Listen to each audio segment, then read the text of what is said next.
الحمدللہ رب العالمین والصلاة والسلام علی سیدنا محمد خاتم النبیین وعلی آلہ واصحابہ اجمعین۔ کتاب الوضوء، وضو کا بیان۔ باب ما جاء فی الوضوء وقولہ تعالی اذا قمتم الی الصلاة فاغسلوا وجوہکم وایدیکم الی المرافق وامسحوا برؤوسکم وارجلکم الی الکعبین۔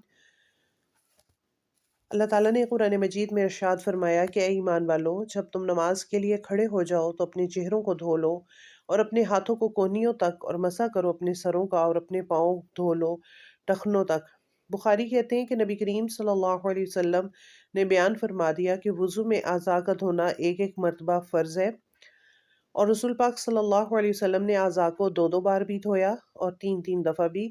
ہاں 3 مرتبہ سے زیادہ نہیں، کیونکہ علماء نے وضو میں اسراف پانی میں کا زیادہ استعمال اس کو مکروہ کہا ہے کہ لوگ رسول پاک صلی اللہ علیہ وسلم کے فعل سے بھی بڑھ جائیں گے۔ جب ایمان اور علم کے بیان سے فارغ ہوئے تو وضو اور طہارت کا بیان شروع ہو جاتا ہے، اس لیے نماز سب فرضوں میں ایمان کے بعد مقدم ہے، اور نماز بغیر طہارت کے صحیح نہیں ہوتی، اور اسی وجہ سے اس میں اللہ تعالیٰ نے وضو کا بیان بتایا، اور قرآن کی اس آیت کا بھی تذکرہ کر دیا گیا کہ جس میں اللہ تعالیٰ نے وضو کا طریقہ جو ہے اس کے فرائض کا سکھا دیا ہمیں۔ باب لا تقبل صلاۃ بغیر طہور، نماز بغیر پاکی کے قبول نہیں ہوتی۔ اس باب میں حضرت ابو ہریرہ رضی اللہ تعالیٰ عنہ فرماتے ہیں، نبی کریم صلی اللہ علیہ وسلم نے فرمایا کہ جو شخص بے وضو ہو جائے اس کی نماز قبول نہیں ہوتی جب تک دوبارہ وضو نہ کرے۔ حضر موت کے ایک شخص نے پوچھا کہ بے وضو ہونا کیسا ہے؟ آپ صلی اللہ علیہ وسلم نے فرمایا، پخانہ کے مقام سے نکلنے والی آواز یا بے آواز والی ہوا۔ نماز جس چیز کا نام ہے وہ در حقیقت اللہ اور بندے کے درمیان اظہار تعلق ہے، اور اس تعلق کے لیے جس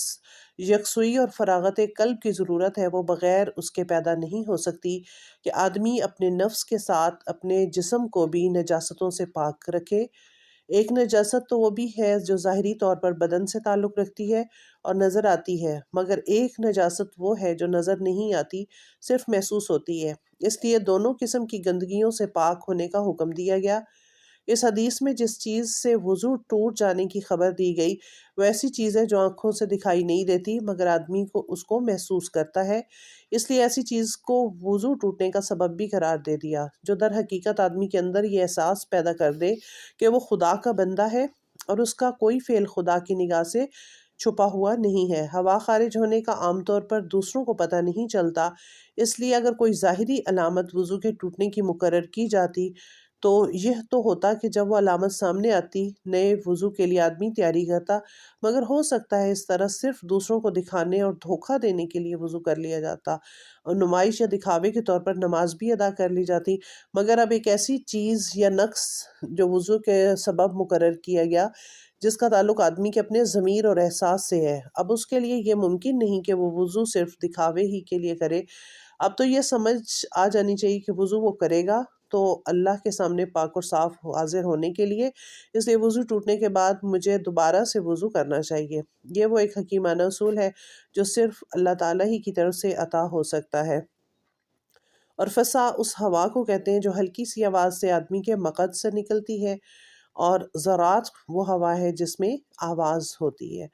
تو اللہ تعالیٰ ہمارے اندر نظافت کو ڈال دے، پاکیزگی کو ڈال دے، اور ہمارے نفوس کو پاکیزہ فرما دے۔